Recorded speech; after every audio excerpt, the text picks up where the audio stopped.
Hello mga ka-Butter Taste! For today's video, itong cake design na to is ginawa ko na siya before. So, bali pinagaya lang sa akin ni ma'am. Pero nagpadagdag siya ng iba pang details. Kasabay nga nito yung gender reveal na may cupcakes na ginawa ko nung nakaraan. Cake size is 6x5, 3 layers, tapos moist chocolate. And then, yung pinaka-filling nito is dark chocolate ganache. As you can see, ang gamit nating frosting is Whip It from Bakersfield, yung kanilang classic. Marami nagtatanong kung paano ko wini-whip yung ating frosting. So, gagawa na lang ako ng separate video for that. So, maraming beses ko na nga sinasabi sa inyo na kapag yung mga color na kailangan natin is dark, like black, red, nagpa-first coating muna ako ng white, kahit manipis lang, tapos nagko-color ko ng small amount ng frosting.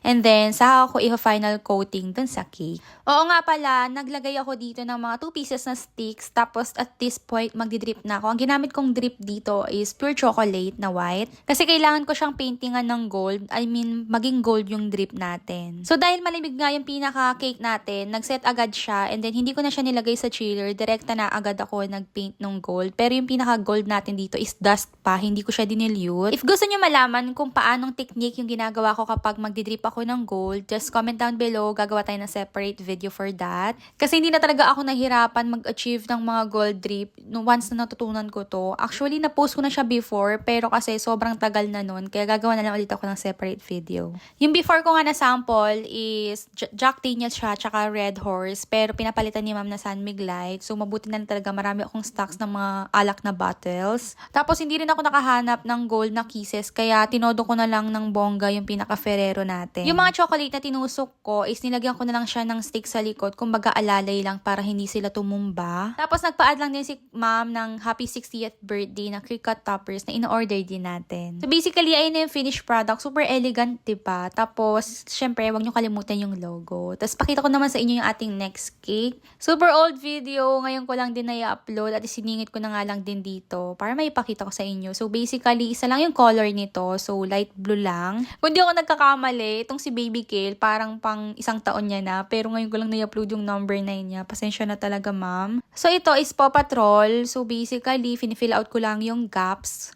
Tapos, ito na, nakita niyo naman agad na nailagay na natin yung mga fondant toppers. Tapos, nag-add ako ng dragées na silver. And then, iba-ibang sizes yung ginawa ko. Kasi, syempre, lagdag talaga ng effect yung pinaka-dragées natin. So, size ng cake natin is 8 inches. Tapos, yung board is 9 inches. So, ito na yung pinaka-final product. Pakita ko sa inyo, super moist ng ating chocolate, diba? And guys, take note, hindi siya matamis kahit moist chocolate yung flavor niya. So, pakita ko lang din sa inyo yung ating kagagawa lang na cake na full fondant. Super cute and nagandahan talaga ako sa naging outcome nito. Yun lang, maraming salamat. Bye!